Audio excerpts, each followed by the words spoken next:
At this point, we head up straight to what's trending, and our first story for today is about Nollywood actress Lizzie Gold, who came out in the course of the week to allegedly, she said the housekeeper absconded with £1,000, and the case had been reported to the police, and she said she went out, and before she came back, she heard that the individual had traveled, and she reached out to the parents, and they said the girl is not with them at the moment, and she didn't take such money. Azu? Yeah, I think, it's something that we get to hear these days with domestic help, and how they sometimes abuse the trust and, respect that owners have for them. But I think now, in this case, what she's done makes sense with Lizzie I'm talking about. She's obviously gone through the right channels. She has to go to the police, make a report. And, I also do not know how much employers do in terms of background checks, right? So when you're employing people, how much do you know them? Are you employing them on the basis of just helping out? Or when you call somebody your housekeeper, they're expected to have access to some of your most important, some of your most intimate things, but again, it's all allegations at this point. Hopefully the police comes through and they're able to trace the housekeeper, and then the investigation gets to the bottom. £1,000 in this economy, bro, it's not something to like seriously, it's a whole lot of money. Almost 500,000. It's more, actually. It's almost $1 million. Yeah, almost $1 million. Yeah, so if you put that together, you definitely know that she knows that it pinches her a lot. Reason why she has decided to call the police into this one. And to another not too palatable story, the mother of the 12-year-old girl that died at Chrisland School in Lagos, she came out in the course of the week. Precisely on her Instagram page, the mother said the autopsy finally reveals that her daughter died of electrocution. Remember, the girl died on the day of the school inter-sport Azu, and now the autopsy have shown that she just didn't fall and died. She died, she was electrocuted. Yeah, so with Chrisland, the sort of stories that come out of that school, the things that we get to hear, for a school that the number one thing should be, even beyond education or whatever, it's about safety of children, right? So the things that we hear around their safeguarding principles, I do not know what they do around those things. It's just heartbreaking. And another thing, I think the parents have done very well to conduct this autopsy, because I don't think the school was helpful at any point, during when they were crying out and saying, hey, what happened, to our child. But what breaks my heart in things like this is that you don't know that they will get justice. It's happened over and over again. So you don't know that they would get justice. They would do these things, they would cry, they would come to the media. And then the people who are supposed to be, the culprits, they still go ahead. Tomorrow or next year or next month, you hear another child has drowned, something happened. I think that, the government should be able to treat this with the seriousness that it deserves, right? It is about kids, and as a parent, you should be able to have rest in your mind when you take your child to schools that are that expensive. The least you expect is that your child should be safe and should be looked after at all times. And my heart goes out to the mother, my heart goes out to the parents, and I hope that they're able to receive some form of justice in this case. Yes, I will hope they would be able to receive some form of justice, because it is painful to lose a child, a 12-year-old for that matter. We pray they also find the fortitude to bear the loss. And in the course of my intro, I talked about the election and how it has separated so many people from their loved ones. Friends are no longer as cordial as they used to be. One of Nigeria's finest comedian, Mr. Macaroni, came on social media in the course of the week, and he did a screenshot of some of the hate messages and threats he has been receiving, even death threats, on the basis of his choice of candidate. Azu, how did you get here? Matthew, I think that we've seen with maybe the past 3 election cycles that it's gotten progressively worse in terms of the rhetoric, especially on social media. And then again, when you have these, supposedly influential individuals who people feel, can pull weight, and maybe they're not supporting your candidates, we have not really learned as a population, as a people, especially young people, to have civil conversations around choices that we might not agree with, right? And so when you see these threats, you just feel sad for the majority of young Nigerians. You should be able to, disagree with somebody without going to the extent of insulting them, or in this case wishing death or threatening them or their livelihood. We've seen these things a lot. I think he should take these things seriously. The ones that are criminal or have criminal intent, they should be reported to the police. And I think that when people begin to see that there's consequences for certain actions that they take, and you just can't threaten people, you can't abuse people, you can't debase people, libel people, I think that you would find a little bit of decorum when it comes to engaging people on the basis of their choice. But again, elections are very emotive, and when people feel that your choices might negatively affect them, sometimes they tend to get overboard. So if you're on the receiving end, you should also be able to make that consideration.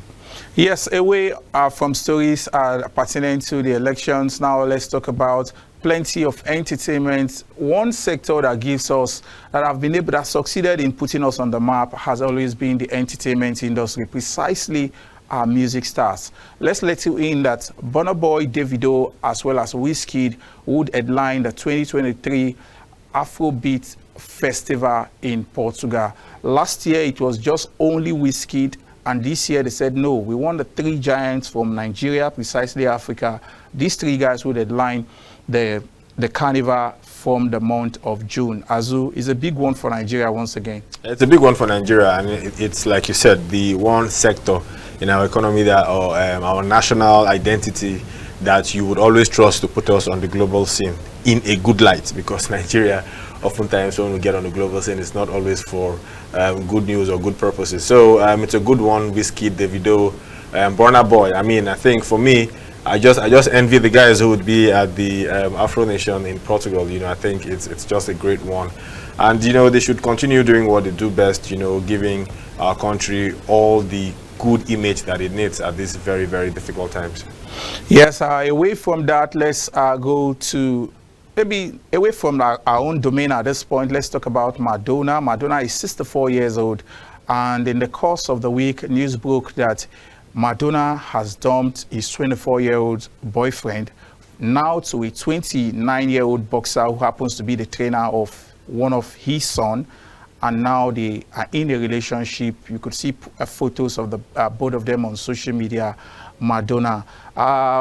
This brings me to a topic we'll be discussing much more later. Madonna at some point was dating a 23-year-old guy. Now he has moved. Is he more like an upgrade now to a 29-year-old?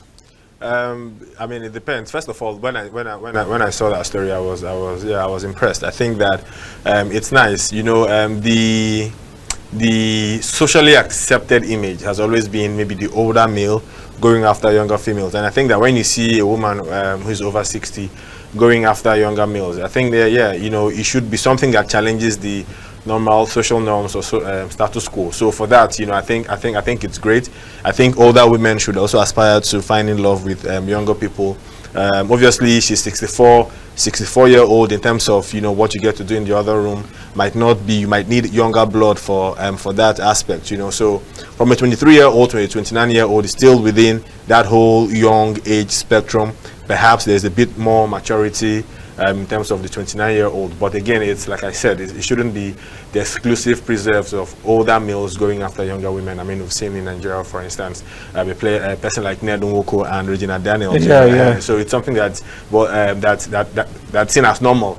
When a younger woman does it when an older woman does it with a younger man, it seems like it's abnormal. But no, I think that what she's doing is good in terms of challenging social norms. I support her 100%. Yes, Azu supports her 100%. But one individual, I think, most of us had always supported in the last decade has been Lionel Messi. Lionel Messi was highly benevolent, won the World Cup for Argentina, and he said, no, you guys did this for me. And Argentina won the World Cup on the basis of the support of the entire team. And in the course of the week, Argentina, Lionel Messi gave each of the players in that team a gold-plated, customized iPhone worth as much as $200,000. It's just great. And when you see players in the Argentinian squad who are willing to do anything for Lionel Messi. You know, these are the kind of gestures that build that sort of love and dedication and affection for him. I mean, first of all, it's something that he can't afford. Possibly a week's wages at PSG takes care of that, but it's also the thought behind that, right? So you understand that there is a reason why it is the holy grail in his career, right?